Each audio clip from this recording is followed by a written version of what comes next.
بسم اللہ الرحمن الرحیم۔ شروع اللہ کے نام سے جو بڑا مہربان نہایت رحم والا ہے۔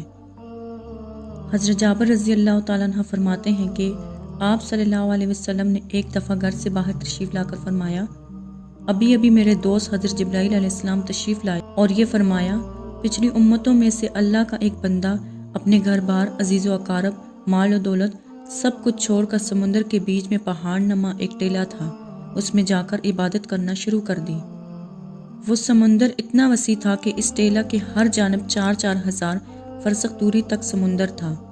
وہاں پر کوئی کھانے کی چیز نہ تھی اور سمندر کا پانی بھی بالکل نمکین تھا۔ اللہ تعالیٰ نے اپنے فضل سے اس میں ایک انار کا درخت اگا دیا اور انگلی کے برابر میٹھے پانی کا چشمہ جاری کر دیا۔ یہ عابد دن رات 24 گھنٹے اپنی عبادت میں گزار دیتا تھا اور 24 گھنٹے میں انار کا ایک پھل کھا لیتا تھا اور میٹھے پانی کے چشمے سے ایک گلاس پانی نوش فرما لیتا۔ اسی حالت میں 500 سال گزر گئے۔ 500 سال کے بعد جب اس عابد کی موت کا وقت آیا تو اس نے اللہ تبارک و تعالیٰ سے یہ دعا مانگی کہ سجدے کی حالت میں اس کی روح پرواز کر جائے اور اس کی نوش کو مٹی وغیرہ ہر چیز پر حرام کر دے اور قیامت تک سجدے کی حالت میں صحیح سالم رہے۔ اللہ تعالیٰ نے اس کی دعا قبول فرمائی۔ سجدے کی حالت میں اس کی موت ہو گئی اور اللہ تعالیٰ نے وہاں ایسا انتظام کر رکھا ہے کہ قیامت تک وہاں کسی انسان کی رسائی نہیں ہو سکتی۔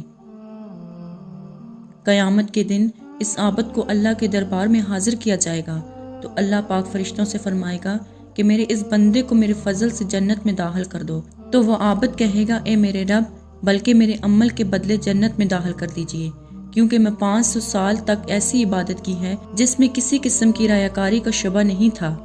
اللہ پاک پھر فرمائے گا کہ میری رحمت سے داخل کرو، تو یہ بندہ کہے گا کہ میرے عمل کے بدلے داخل کیجئے، تو اس پر اللہ پاک فرمائے گا کہ اس کے عمل اور میری دی ہوئی نعمتوں کا موازنہ کرو۔ موازنہ کر کے دیکھا جائے گا کہ اللہ نے جو اس کو بینائی عطا فرمائی ہے، صرف بینائی کی نعمت اس کی 500 سال کی عبادت کا احاطہ کر لے گی۔ اس کے بعد پورے جسم میں کان کی نعمت، زبان کی نعمت، ہاتھ کی نعمت، ناک کی نعمت، پیر کی نعمت، دل و دماغ کی نعمت، ان سب کا بدل باقی رہ جائے گا۔ پھر ان کے علاوہ جو 500 سال تک اللہ نے میٹھا پانی پلایا ہے اور انار کا پھل کھلایا ہے، ان تمام کا بدل باقی رہ جائے گا، تو اللہ پاک فرمائے گا، اس کی 500 سال کی عبادت تو صرف ایک نعمت کے بدلے میں ختم ہو گئی ہے، ہماری باقی نعمتوں کا بدل کہاں ہے؟ لہٰذا اس کو جہنم میں داخل کر دو۔ تو فرشتے اسے گھسیٹ کر جہنم کی طرف لے جائیں گے، تو وہ چلانے لگے گا، اے میرے رب، موس اپنی رحمت سے مجھے جنت میں داخل فرما دیجئے۔ اللہ کی طرف سے کہا جائے گا کہ تجھے تو اپنی 500 سال کی عبادت پر بڑا ناز تھا، اب تیری عبادت کہاں چلی گئی؟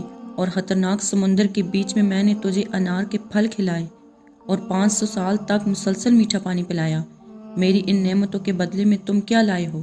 تو وہ کہے گا، اے اللہ، آپ اپنی رحمت سے مجھے جنت میں داخل فرمائیے، آپ کی رحمت کے بغیر کچھ بھی نہیں ہو سکتا۔ پھر آخر میں سب حجت تمام ہو جائے گی۔ اللہ تعالیٰ فرمائے گا، میری رحمت اور میرے فضل کے ذریعے اس کو جنت میں داخل کر دو، پھر وہ اللہ کی رحمت ہی کے ذریعے جنت میں داخل ہو سکے گا۔ اگر اللہ نے کسی کو نیک عمل کی توفیق عطا فرمائی ہے تو اس کو خوش فہمی میں مبتلا نہیں ہونا چاہیے، اللہ سے ڈرتے رہنا چاہیے۔ یہ جو اللہ نے موقع عنایت فرمایا ہے، یہ بھی اللہ کی طرف سے بہت بڑا انعام اور توفیق ہے۔ اگر اللہ کی طرف سے توفیق نہ ہو تو موقع ہونے کے باوجود انسان عمل نہیں کر سکتا۔ امید کرتی ہوں کہ آپ کو آج کی ویڈیو پسند آئی ہوگی۔ مزید اسی طرح کی ویڈیوز دیکھنے کے لیے ہمارے چینل کو سبسکرائب کریں۔ خدا حافظ۔